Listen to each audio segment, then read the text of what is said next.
Je m'appelle Stéphanie Wang. Je suis propriétaire de la ferme Le Risen à Fredericksburg. J'ai 33 ans. Puis là, c'est ma 5e année de production. Ce qui distingue Le Risen, c'est vraiment une spécialité en production et transformation de légumes asiatiques certifiés biologiques. Alors, cette année, on fait plus de 26 différents légumes asiatiques. Donc, autant des petites verdures, bok choy, mizuna, tatsoi, que d'autres choses plus originales comme des épinards de Malabar, du louffa, de l'amarante feuille. Puis on fait aussi de la transformation, donc du kimchi, on fait différentes sortes de kimchi végétalien, puis aussi vinaigrette asiatique, un pesto de mizuna. J'ai commencé à m'intéresser à l'agriculture plus de façon théorique, donc des intérêts plus sociopolitiques. Après mes études en sociologie, j'ai fait un stage en Inde avec des organisations paysannes.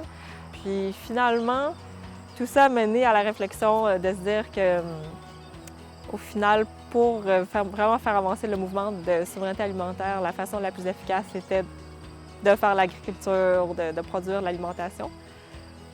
Puis évidemment, avec mes origines chinoises, est venue l'idée de produire des légumes asiatiques. Ici, on est sur la terre des petits grous. Donc Stanislas, mon copain, est la 3e génération des petits grous à faire de l'agriculture ici à Fredericksburg. Et Stanislas fait du sirop d'érable biologique, il fait des légumes biologiques. Et qu'est-ce qui est spécial avec nous, c'est qu'on a chacun notre entreprise. On s'entraide beaucoup. On partage les infrastructures, les équipements, on s'entraide beaucoup sur la mise en marché aussi. Puis les deux, on est membres de la coopérative Le Terroir solidaire. Comme on est à petite échelle, puis on fait tout ce que vous voyez, on fait du début de la planification jusqu'à la récolte, jusqu'à la vente. On est là à toutes les étapes, donc ça prend beaucoup d'aptitudes différentes. Alors il faut être un peu super polyvalent. C'est pour ça que c'est bien de travailler en équipe. Donc moi et Stan, ici à la ferme, avec sa famille et plus largement avec la coop, c'est que tout le monde apporte ses forces, puis on peut vraiment s'entraider. Bien, pour une petite ferme, un peu comme une petite PME, comme on est chef d'entreprise, bien, la difficulté, puis bien, le plus beau défi et le plus grand défi, je pense, c'est vraiment de créer une entreprise, une ferme qui est à l'image du mode de vie qu'on veut avoir.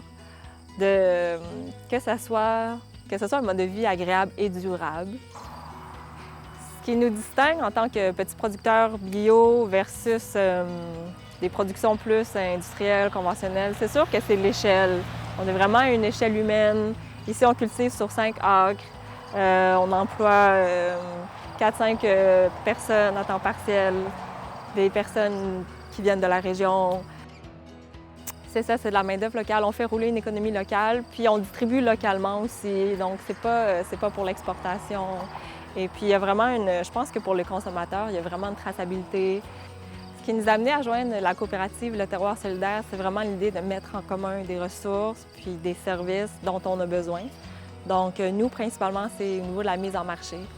Donc, par exemple, auparavant, on faisait des paniers à Montréal. C'était super, on aimait ça, les gens aimaient ça.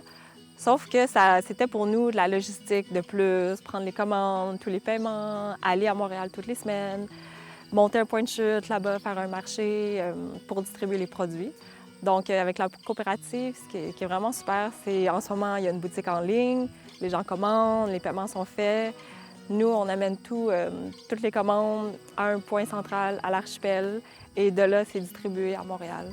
Donc, on n'a plus à se déplacer à Montréal. Ça nous permet de mettre plus de temps sur la production, la création, de vraiment développer nos entreprises où on est le plus fort et puis laisser un peu le côté plus logistique, administration, de gestion des commandes à la coopérative. Donc, c'est vraiment une mise en commun du temps puis des forces des gens. Le potentiel est exponentiel de ce qu'on pourrait faire quand on met nos ressources ensemble. Je pense que la façon la plus efficace de soutenir l'agriculture locale, c'est d'acheter auprès d'un fermier directement. Donc, la coopérative, c'est une coopérative de producteurs membres. Alors, acheter la coopérative, c'est vraiment acheter d'un producteur. Et puis, en achetant avec la coopérative, vous n'avez pas seulement un producteur. En ce moment, on est 30 fermes, membres. Donc, on a vraiment une grande diversité où on peut choisir. Et puis, vous savez que la coopérative a une charte aussi, donc tous les membres doivent respecter des critères, produire de façon écologique, artisanale. Alors c'est un gage de garantie un peu pour vous, pour le client, de savoir que vos aliments viennent d'une source vérifiée, fiable, vraiment de petits producteurs qui travaillent la terre d'Ambron, Missisquoi et autour.